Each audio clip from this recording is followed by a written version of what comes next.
Hey guys, welcome to Rajesh kitchen. இன்றைக்கி நம்ம சேனலில் தினை அரிசி கஞ்சி பார்க்க போகிறோம். வாங்க பார்க்கலாம். 2 கிளாஸ் தினை அரிசி எடுத்துக்கோங்க. 2 ஸ்பூன் சிறுபருப்பு எடுத்துக்கோங்க. முதல்ல சிறுபருப்பை கடாயில் போட்டு நல்லா வறுத்துக்கோங்க. இது நல்லா பொன்னிறம் ஆகிற வரைக்கும் நல்லா வறுத்துக்கணும். டீ ஸ்லோவாக வச்சுக்கோங்க. ஸ்பீடாக வச்சிங்கன்னா அது திஞ்சிரும். ஸ்லோவாக வச்சு நல்லா வறுத்துக்கோங்க. கோல்டன் ப்ரௌன் ஆகிற வரைக்கும் நல்லா வறுத்துக்கணும். ஓகே, அடுத்தது 2 கிளாஸ் தினை அரிசி எடுத்துக்கோங்க. இப்போ நல்லா வறுத்து வச்ச சிறுபருப்பை எடுத்துக்கணும்.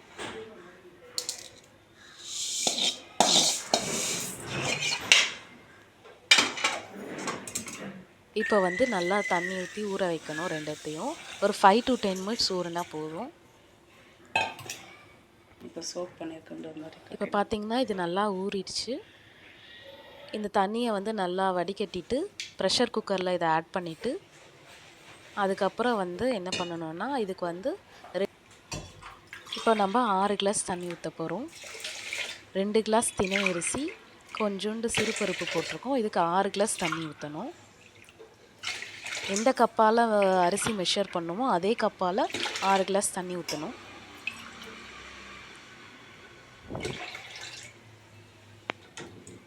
அடுத்து கொஞ்சோண்டு சீரகம் போடணும். 5 பல் பூண்டு, பெப்பர் ஒரு 4 ஸ்பூன் போடணும்.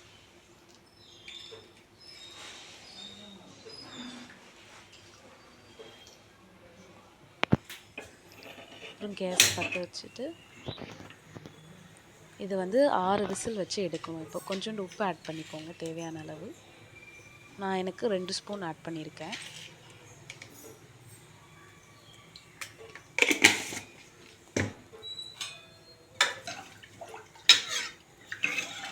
நல்லா ஸ்டிர் பண்ணிக்கோங்க. கொஞ்சோண்டு பெருங்காயம், கொஞ்சோண்டு மஞ்சத்தூள் ஆட் பண்ணிவிட்டு ஒரு 6 விசில் வைக்கணும்.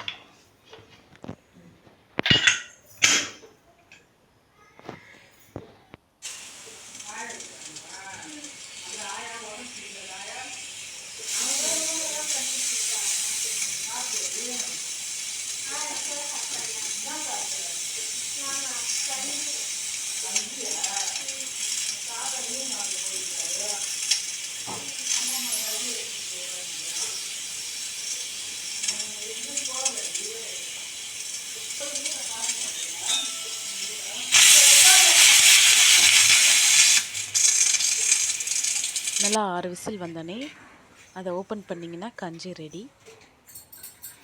அதை நல்லா ஹாட்டாக சர்வ் பண்ணிங்கன்னா சூப்பராக இருக்கும். தினை அரிசி குடிக்கிறதுனால நம்மளுக்கு வெயிட் லாஸ் ஆகிறதும் சுகர் பேஷண்ட்ஸ்க்கு ரொம்ப நல்லது. நீங்களும் இந்த கஞ்சி செஞ்சு பார்த்துட்டு எப்படி இருக்குன்னு சொல்லுங்கள். லைக், ஷேர், சப்ஸ்கிரைப் பண்ண மறந்துடாதீங்க. தேங்க்யூ.